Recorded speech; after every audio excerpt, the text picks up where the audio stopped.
სახელითა მამისათა, დadzისათა, დასულისა, წმინდისათა.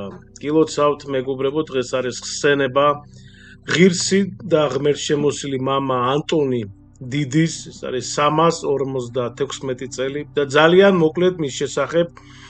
ესე იგი, ღირსი ანტონი დიდი, მეგობრებო, არის მონაზნობის, ესე ვთქვათ, მამა და უდაბნოს ცხოვრების დამფუძნებელი. დაიბადა ეგვიპტეში, მდიდარ ქრისტიან ოჯახში, ახალგაზრდობაში მოისმინა სახარების სიტყვა, ესე იგი, თუ გინდა სრულყოფილი იყო, გაყიდეს შენი ქონება და ყველაფერი ღარიბებს დაურიგა. მან დატოვა სოფელი და გამარტოვდა უდაბნოში, სადაც მრავალი წელი გაატარა მარხვაში. ლოცვასა და მძიმე სულიერ ბრძოლაში ეშმაკდა. მოთმინებაში და ღრმა სიმდაბლით ძლია ყველა საცდურს და ღვთისმადლით დიდ სულიერ სიმაღლეს მიაღწია. ანტონი დიდი გახდა მაგალითი, მეგობრებო, ათასობით მონაზვნისთვის. მის ირგვლივ შეიკრიბნენ მოწაფეები და ასე ჩაისახა მონაზვნური ცხოვრება ეკლესიაში. იგი გამოირჩეოდა სიბრძნით, წინასწარმეტყველების ნიჭით და ავადმყოფთა განკურნებით. მოხუცებულობამდე დარჩა უდაბნოში და მშვიდობით აღესრულა 105 წლის ასაკში. 356 წელს. მისი ცხოვრება გვასწავლის უარყოფს ამ ქვეყნიური ვნებებისგან, გასავად მუდმივ ლოცვას და სრულ მინდობას ღმერთზე. ანტონი დიდი.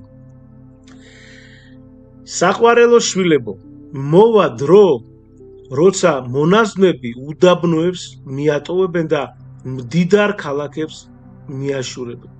იქ ამ გამოქვაბულებისა და ვიწრო სენაკების ნაცვლად მედიდურ შენობებს ააგებენ, რომლებიც სამეფო პალატებსაც არ დაუდებენ ტოლს. სიგლახაკის ნაცვლად სიმდიდრის მოხვეჭი სიყვარული გაიზრდება. სიმდაბლე ამ პარტავნებით შეიცვლება, მრავალი ცოდნით იამაყებენ, მაგრამ ეს ცოდნა შიშველი იქნება. მას არ ექნება თავისი შესაბამისი კეთილი საქმეები. სიყვარული განელდება, თავშეკავების ნაცვლად გემოთმოყვარეობა გამრავლდება და მონაზონთაგან მრავალი დაიწყებს ზრუნვას მდიდრული საჭმლისთვის, ერისკაცების მსგავსად, რომელთაგან მონაზვნებს მხოლოდ შესამოსწელიღა განასხვავებს.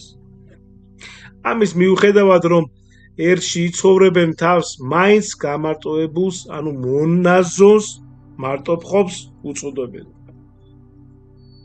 მონაზონი, ანუ მარტოფხობს ნიშნავს და ესე იგი მათ უწოდებენო მაინც. ამასთანავე ისინი თავის განდიდებას დაიწყებენ, იტყვიან, მე პავლესი ვარ, მე აპოლოსი, ეს არის 1 კორინთელთა 12, თითქოს და ესე იგი მათი მონაზნობის ძალა მათი წინაპრების ღირსებაშია. ანუ ღირსებაში მდგომარეობდეს. ისე იამაყებენ თავისი მამებით, როგორც იუდეველები თავისი მამით აბრაამით. მაგრამ იმ დროში ისეთებიც იქნებიან, რომლებიც ჩვენზე ბევრად უკეთესნი და სრულყოფილნი აღმოჩნდებიან, რადგან ის უფრო ნეტარია, ვისაც შეეძლო დარღვევა და არ დაარღვია. შეეძლო ბოროტების ჩადენება და არ ჩაიდინა, ვიდრე ის, ვინც სიკეთისკენ უამრავი მოშურნის შემხედვარე მიიზიდებოდა.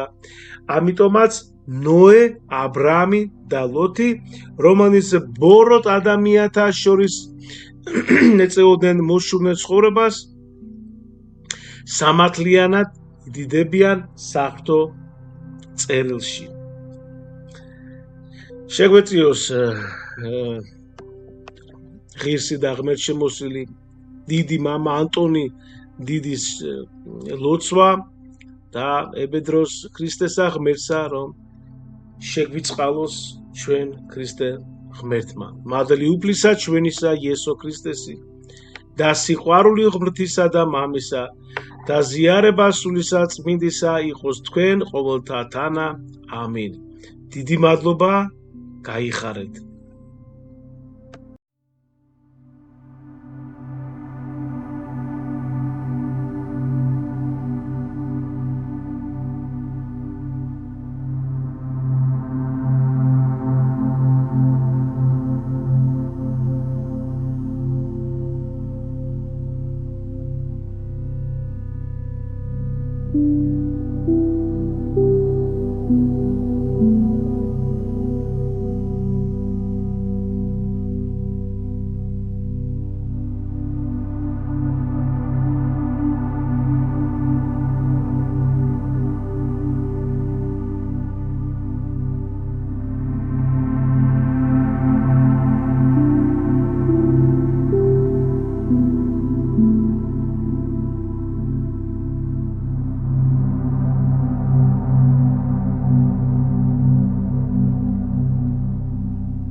Thank you.